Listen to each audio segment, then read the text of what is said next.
that it's going to be, it's just going to be one of those dog fights, from first quarter to fourth quarter. So I think it's going to be really big for us to just, prepare the way we've always prepared.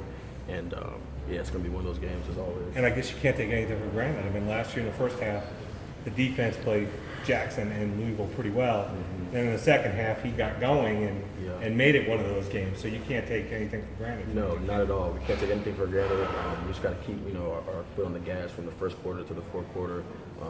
Make sure that we don't drop off if, we start to get a good lead or anything of that nature. We just got to keep it going. Whoever gets in the game, just keep bringing that mentality of, we got to finish it, 60 minutes or however long it takes to finish. So I think I'm really excited about the challenge and going against them. So you guys knew you guys know what you were going to do. You know what you did last week against Auburn, shut them down. People are talking about this defense now. Do you worry that maybe the offense still has to find its rhythm if you get into a 30-point game? Definitely, but I feel like our offense is fine. I feel like our defense, like you said, is playing really at a high level. It was great to see that.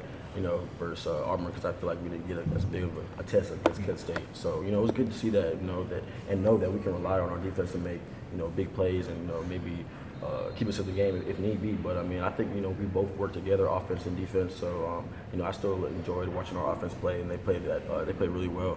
So I think going down later in the season that we both can rely on each other is what's going to in special teams and what's going to matter the most. Ryan, last year Moore had a lot of weapons around him that are no longer there. Who stands out even most this year? I still have to get on the film a lot more, but I know that they have a good running back, number 7 and number 23. Their receiving core is definitely they have skilled players.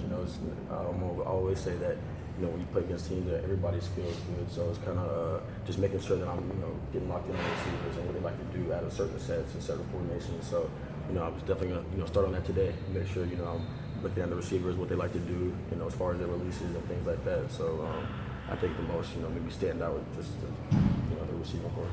Yeah. Defensively, do you almost have to set up a picket fence against him and then just make sure you stay in your part of the yard and not go chase? Yeah, definitely. We have to, make sure we contain him. I think that's the biggest thing because, he's great at scrambling. Even when you have a contained defense on, he still manages to, find a way to get out and things of that nature. So I think, we're just going to have to try to keep him in the pocket and, try to make him, beat us with his arm and, throwing the ball because we know what he can do when he tucks it and runs it. So, yeah, I definitely feel like we're just going to have to, make sure we have a good contain and good defense on. Ryan, with 11 sacks the other night, second most in Clemson history, how much pride does the secondary take in that? Because you were a big part of that. A lot. I feel like, our defensive line is great and they played great. It was evident to see that in how they played.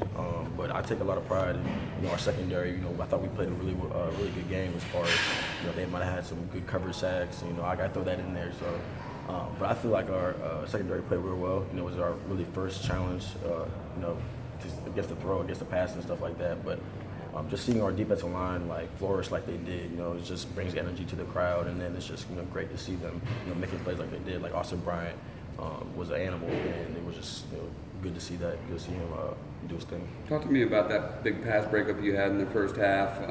If he catches that, that might be a touchdown. What's going through your mind? Do you think to yourself, he's not going to catch this, whether I have to, pass interfere or not? Or? Yeah, that was the biggest thing for me. I was just thinking we already had 2 pass interferences before that, so I was just thinking in my head not to panic. The ball's going to be in the air, and it felt like it was in there forever, just going. So I was just trying to, look up and, make sure I don't try to panic and, draw a flag. So it was definitely a big play for me. I felt like I was in good position, and I just didn't want to panic when the ball was in the air because I feel like that's the main thing that happens to us. We have great position. I feel like the 2 pass interferences we have great position. Maybe we're just not getting our head around, or we have a hand on them or something something small that's easily correctable. So I feel like I just didn't want to panic when the ball was in the air. You can have some young guys in that secondary, Tanner, Isaiah, AJ, that have never really started a tough road game. How do you get them prepared for 8 o'clock Saturday night, Louisville blackout game day? How do you get them prepared for that? Just going back over to the things that when I was a younger guy, trying to think of what was overwhelming for me, and I try to tell them, look, don't feel like you have to do this or do that. Just do your job at the end of the day. And I think the biggest thing, AJ Terrell was able to get in there when Trayvon Mullen went down for a little bit and played well, and there was no drop off. So it was good to see a young guy like him get in there and get some experience under his belt in a game like that. So. Yeah, it's definitely, and same thing with Isaiah. I think, just got to make sure, in practice that I start showing him like how to watch film and do the details and do the little things the right way so you can have success on Saturday. Ryan, you've been part of teams that have been really motivated to get things done after they have it. This is kind of the reverse almost. Louisville, you would think they're itching to get you guys finally after all these close games. Is that something? I mean, does that give you guys an edge? Is it something you have to guard against? Is there any of that intangible that you have to worry about? Yeah, a little bit, but I feel like that. Like you said, like the past games that we've always been ready, and now Louisville's really ready for us. I think it's going to be still that high level, high momentum type of game. I think it still gives us an edge, to play well. But one thing about our defense and one thing about our team, I feel like we always prepare the same. And as far as like week in and week out and what we do, the details, we try not to do anything crazy or do anything too different because it's never, it's always been giving us success right now. So. It definitely gives us an edge, though, going into a game like this because, you always love these type of games. You love these types of moments. So, yeah, it definitely gives us an edge. Thank you.